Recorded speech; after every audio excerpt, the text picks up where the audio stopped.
Quadratics, properties and transformations. What you see in front of you is a quadratic graph.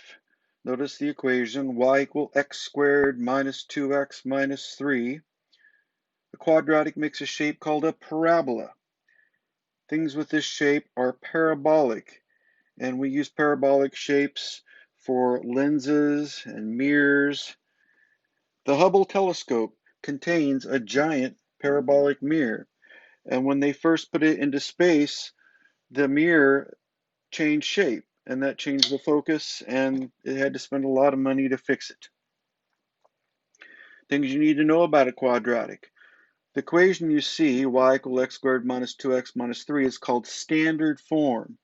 Standard form is y equals ax squared plus bx plus c. That a, b, and c are going to be very, very important. We're going to use those to find the axis of symmetry and in the quadratic equation. Standard form is useful in particular for one thing here, and that is you can easily see the intercept. Think back when you learned linear equations, and we talked about intercepts. The y-intercept, when you're on the y-axis, that's when x is 0.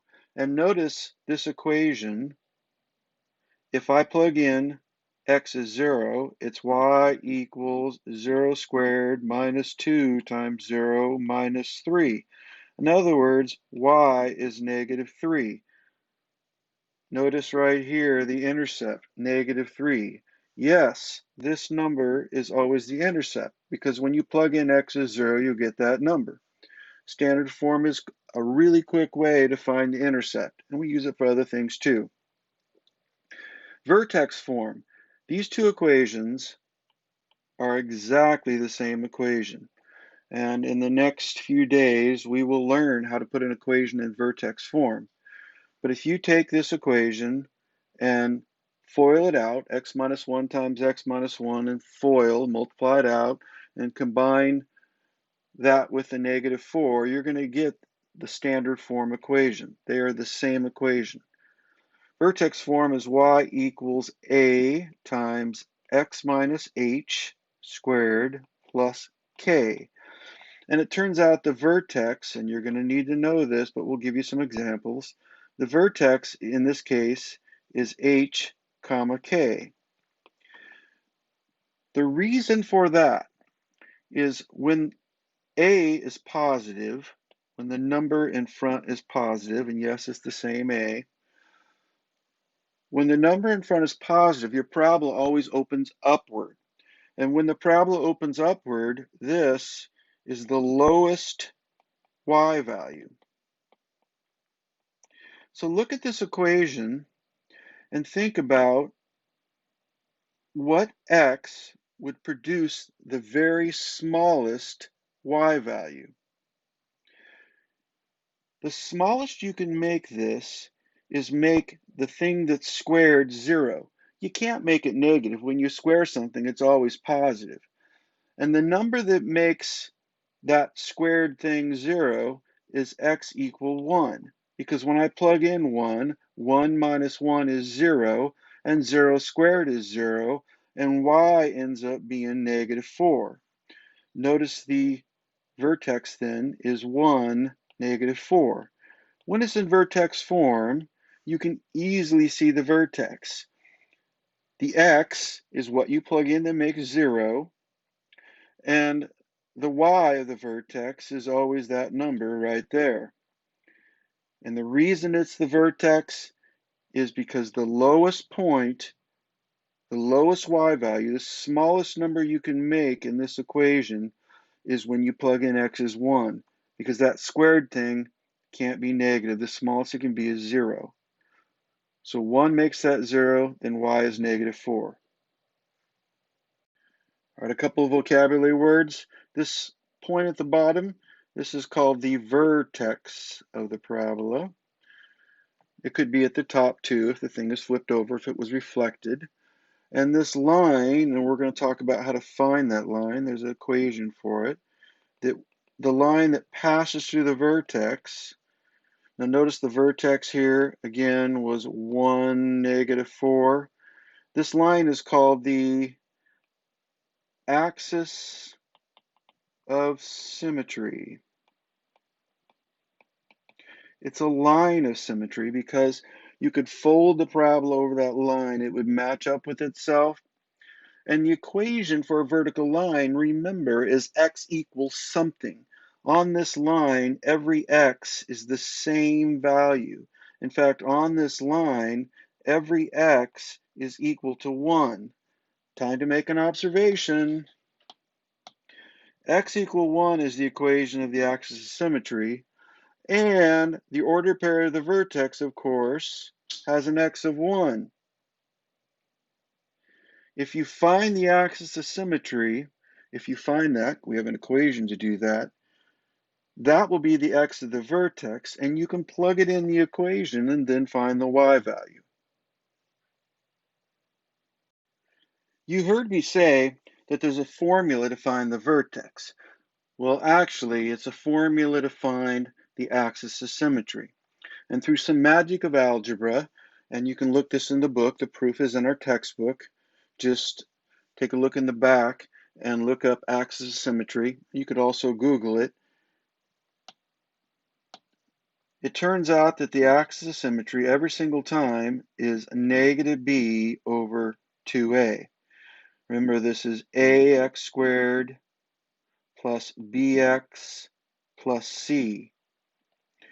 So looking at this equation, I can see that a is 1, that b is -2, and c is -3. Now, I'm not going to use c today. We will use that later. The axis of symmetry, then, is the opposite of b, the opposite of -2, over 2 times a, 2 times 1. Well, this is 2 over 2, which is 1. So I know the axis of symmetry is x equal 1. And again, we just did that. It is the line right here. Now remember, you're not always going to have a graph. X equal 1. That tells me that the vertex is 1 comma something. At that point, I have to take my equation and plug in that 1. What is the y value? The y value would be 1 squared, and technically there's parentheses. Be careful if there's a negative because it'll end up being positive. You need parentheses. Minus 2 times 1 minus 3. Well, that's 1 minus 2 minus 3. 1 minus 2 is -1. -1 minus 3 is -4. And then our y is -4. And we know our vertex is -4. So if they just give you an equation, you will use x equals the opposite of b over 2a to find the axis of symmetry. That's the x of the vertex. And plug that value in the equation to get the y. Notice the equation of this quadratic. It has a negative in front. And when you put a negative in front, that reflects it. That's a reflection over the x-axis because y ends up being the opposite. Notice the standard form, ax squared plus bx plus c. And the y-intercept, when you plug in x is 0, you get 0, 3. And there it is right there, 0, 3. Notice vertex form. In this case, this thing is always negative. And this point is actually the greatest y, the largest y. Because when I plug in numbers and square them, they end up being positive. But after that, I take the opposite and it ends up being negative. So this thing here, every single time, ends up being negative. And the largest y value I can get out then is 4. Well, what value of x do I plug in that makes this the largest it can be? That would be x equal -1. When I plug in -1, -1 plus 1 is 0, and the opposite of 0 is 0. You can't make this thing here any larger than 0 because after that, any number I plug in, when I square it, it'll end up being positive, and then it ends up being negative because of the minus out front. So the largest value I get in this equation is x equal -1 and y equal 4. And that is the vertex right there. -1, +4. The axis of symmetry, the line where you can fold the parabola over itself, is the equation x equals -1. Again, notice the equation and the vertex have the same x. Reminder, if you don't have the graph, the axis of symmetry is the opposite of b over 2a. Looking at our equation, we can see that a is -1 and b is -2. C would be 3, but we're not using it here. X then is the opposite of b, the opposite of -2, over 2 times a, which is -1. So that would be 2 over -2, which is -1. And we can see that, yes, -1, 4 was the vertex, and x equal -1 was the equation of the axis of symmetry. A couple of quick examples of finding the vertex. All you need to do is have it in standard form, or vertex form is even easier. But there's my A, B, and my C. I just need A and B. I know that x, the equation of the axis of symmetry, is -b over 2a. That means x is the opposite of -8 over 2 times a, which is -2. That would be 8 over -4, which is -2. So x equal -2 is the axis of symmetry. To find the y of the vertex is a point. X equal -2 is the line. It's the axis of symmetry. The vertex is a point. To find the y value, I need to plug that in. Y equals -2 times, you need parentheses, -2 squared minus 8 times -2 plus 3. That's y equals -2 times +4 plus 16 plus 3. That's -8 plus 16 plus 3. Add all that up and you get 11. That means the vertex is -2, 11.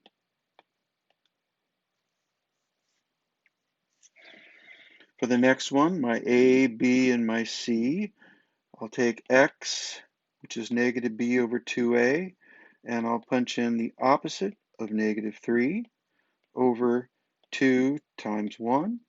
That would be 3/2. And we're probably going to want a calculator here because our y value of the vertex is going to be 3/2 squared minus 3 times 3/2 minus 2. That would be 9/4 minus 9/2 minus 2. If I don't use a calculator, I'm going to go down here. I would need a common denominator, which is 4. To make 9/2 4, I'd multiply by 2 over 2. To make the 2 over 4, I'd multiply by 4 over 4. This ends up being 9/4 minus, I'm looking here, 18/4 minus 8/4. 9 minus 18 is -9. -9 minus 8 is -17/4. That doesn't reduce, so our vertex is 3/2 -17/4. It's perfectly okay if you use a calculator. These two are really quick. I want to remind you again, if A is positive, the parabola opens up. If A is negative, the parabola opens down.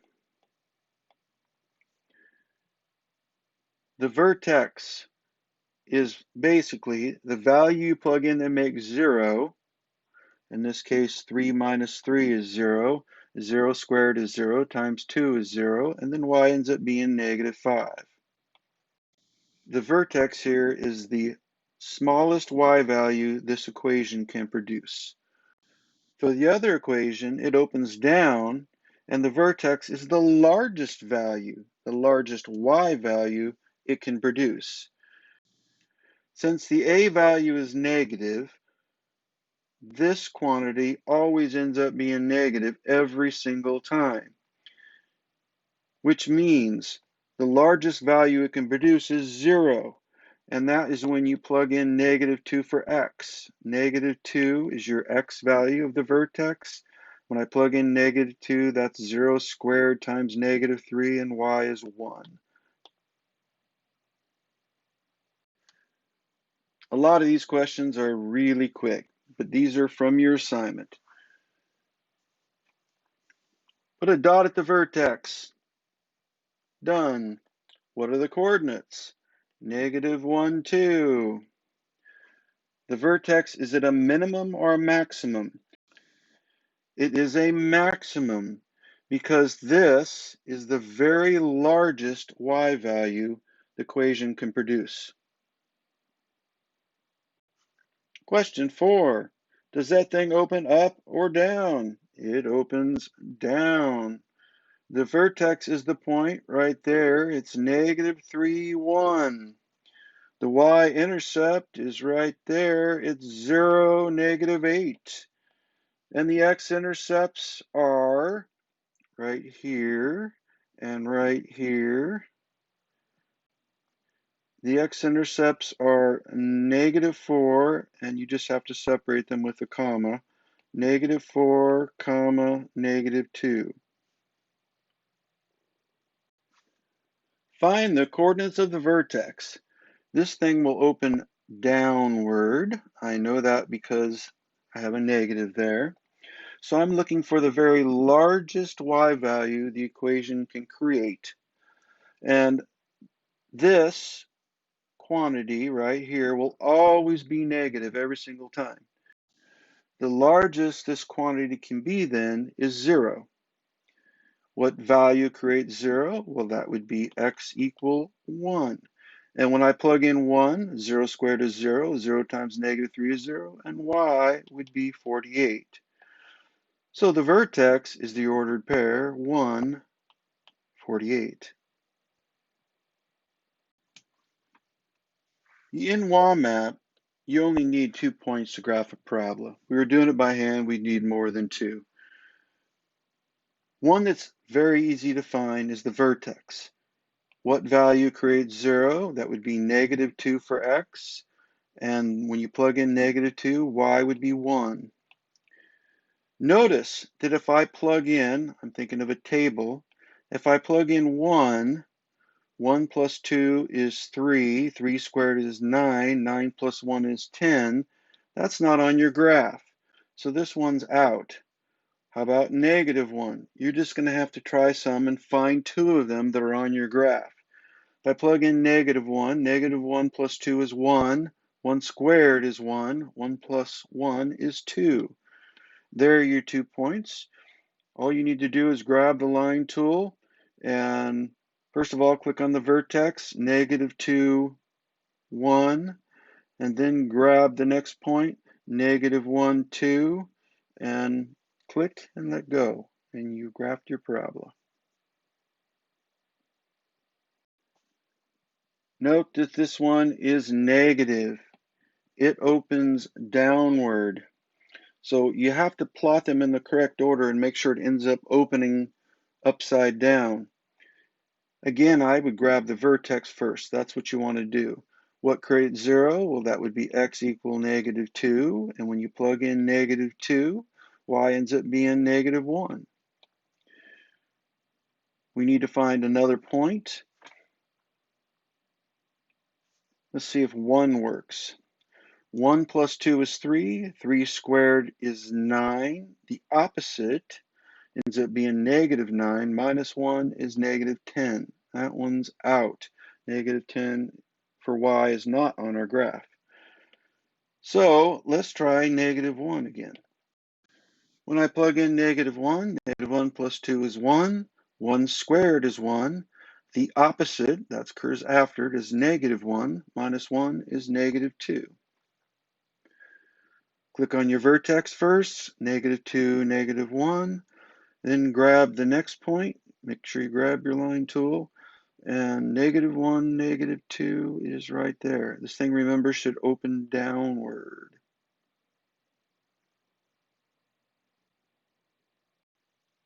It's been a little while since we've done this, but this is more practice with transformations. I told you that this is in every chapter, and it is. And we already did some of these previously, even quadratics previously. So this is transformations of quadratics. Remember, the parent function is y equals x squared. Remember that when you go left, it's horizontal. And what we noticed about horizontal is it was the one that was the inverse. Vertical is not. So horizontal is the inverse. When we're doing horizontal transformations, we know we replace x, and we're going 5 left. Left seems like it would be subtraction on the x-axis, but what happens to the points and what happens visibly in the equation are inverses of each other for horizontal only.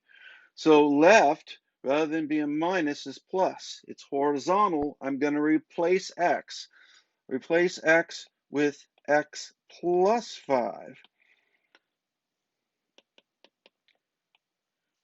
And I'm going to go 1 up. 1 up is a vertical transformation. Vertical is not the inverse. I need to increase y by 1, which means I need to add 1. And there's my answer. Another transformation question. Write the equation g of x created from transforming the quadratic function y equals x squared after horizontal compression by a factor of 13/14. This is horizontal. We know that horizontal is the inverse. And in the book, what they said is when it's horizontal, I replace x, it's not equal, I replace x with 1 over b times x. 1 over b because, again, it's the inverse. And that means x is going to get replaced with 1 over 13/14 times x. This is a case where when you divide, I'm dividing, you multiply by the reciprocal, which means I'm going to replace x with 14/13 x. So my equation, which would have been y equal x squared, I'm transforming to y equal, and I replace x with 14/13 x squared. Now, take a look at that and notice it's in parentheses and can be simplified. I can square the 14 and the 13 and make it 196 over 169 x squared. Now, since 14/13 can't be reduced or simplified, when I square it, that'll still be the case. This is my answer. You're gonna love this one. What is the y-intercept? The y-intercept is when x equals 0. If I plug in 0, notice what happens. Everything drops out but the minus 16, which means y equals -16. I know that x is 0 and y is -16. So 0, -16 is my answer. On question 22, we have a negative in front of the x squared, which means that thing is flipped over like so. That means it opens down. Does the graph have a maximum or a minimum? This would be the largest y value, that's the vertex, you would get out of the equation. So that would be a maximum value. So this thing's opened down and has a maximum. The vertex, we know the vertex is -b over 2a, where there's my a, my b, and my c. So x is the opposite of b, the opposite of -6, over 2 times -3. That would be 6 over -6, which means x is -1. I need the y value, though, of the vertex. I'm going to take this -1 and plug it in the equation. Y equals -3 times -1 squared minus 6 times -1 plus 9. So y would be -3 times 1 plus 6 plus 9. Y would be -3 plus 6 plus 9, and y equals 12. So the vertex is -1, 12. The y-intercept is when x equals 0, and as long as that thing is in standard form, we can just grab it. If I put in 0 for x, y would be 9. This question is similar to the last one, but it does ask for the axis of symmetry. But you did calculate that in the last question, because the axis of symmetry is x equal -b over 2a. It's the line, the vertical line, that passes through the vertex. It has a negative in front that reflects it, which means it opens down. The vertex, let's work it out, would be the opposite of b, a, b, c. I'm going to skip right to 8, over 2 times a, 2 times -1. That's 8 over -2, which is -4. Now we need to plug that in. Y equals the opposite of -4 squared. Make sure you do parentheses, otherwise you're going to get the wrong answer. Minus 8 times -4 minus 12. Y is the opposite of 16, plus 32 minus 12, and y ends up being 4. So the vertex is -4 for x and 4 for y. The y-intercept, when you plug in 0 for x, you get -12 for y. In the equation of the axis of symmetry, it's a vertical line. It's x equals, we already did that right here, x equal -4. Then you're going to graph that, and you need 2 points. I would use the y-intercept. We'll actually start with the vertex first. -4, +4. And the thing opens down. Make sure you click the right direction on the second point, which would be 0, -12. Oh, they made this hard. We need to come up with another point. Notice that when I plugged in 0 for x, we got -12. That was almost off on our graph. So we could try -2 or -3. We're pretty sure one of those would be on the graph. Let's try -2. So I'm going to make x -2. Y equals the opposite of -2 squared minus 8 times -2 minus 12. That would be the opposite of 4 plus 16 minus 12. Get out the calculator. I didn't need a calculator for that. -4, -12 are -16, and plus 16 ends up being 0. So another point on the graph that we can actually graph on the graph is -2, 0. So grab your parabola tool and click on the vertex, and then click on the point -2, 0 right here. And draw your line. Remember that because we have a negative, the thing opens downward. So it's going to go this way.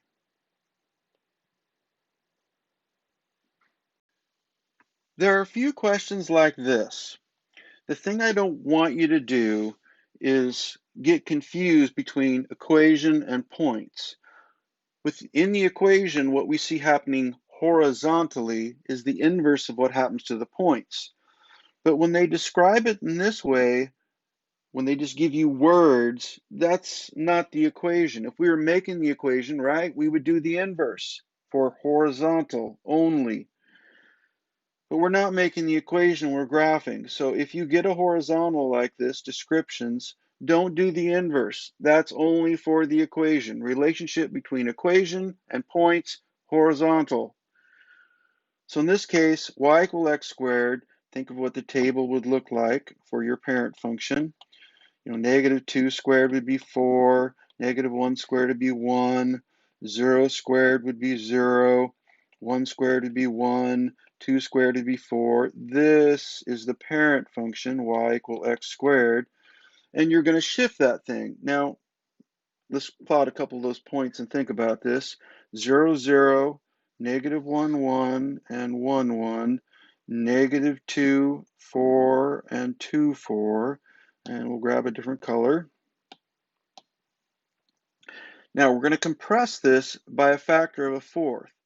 When they use a factor of a third, say, we would want to have a 3 in there. 3 would have been 9, because if we were taking it vertically and compressing it by a third, 9 would end up being 3. By a fourth, I need a number divisible by 4, which it just so happens that 2, 4 works, because vertically, that's why it's going to be compressed, get smaller by a factor of a fourth. In other words, the vertical transformation will make 2, 4, 2, 1. But hang on, it's also going to be shifted left 2. And that's horizontal, but we're not making the equation. We're just messing with points. So don't do the inverse. So what's going to happen? This graph, let's do it in steps here. It'll still be 0, 0. I'm doing this after. Hang on, we'll do that in a minute. And this point, so forget about these two. This point here, instead of being up at 4, will get multiplied by a fourth, and it'll be at 1. It will be right there, and that would have been the parabola. It would have gone through this way, and it would have been over here on the other side the same way. This is not the answer. Now I need to shift the whole thing left 2. Left is horizontal, but we're not doing the equation. No inverse.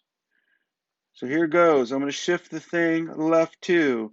That means 0, 0 will end up being right there. And this point will go to the left 2, and it'll be right there. And this point here will go to the left 2, and it will be right there. And so your answer in yellow, and I'm just sketching this, you only need 2 points to graph this thing in WAMAP, is sitting right there. So the way I would handle these is I would use points in the parent function, and if it says vertically compressed, pick numbers that are divisible, say, by 4 here, or if it's a third, by a third. You want to pick a number divisible by 3. If it's a half, you want to pick numbers divisible by 2, and start making your transformations in steps. If you didn't like that technique, there is something else you could do to answer this question. You could build the equation. If you build the equation, in that case, you are talking about the inverse for horizontal. Shifting left 2 is horizontal, and x gets replaced then because it's horizontal, and x will get replaced with, it's the inverse, left 2, it's not minus 2, it's x plus 2 squared, and then it's vertically compressed by a factor of a fourth. It's vertical, which means y is being affected, and it's not the inverse. I need the y, this is y, and this is y, to be affected. So y will end up being 1/4 of what it was previously. And here is the equation then that you could take and use to build a table to graph and get the line I drew in yellow.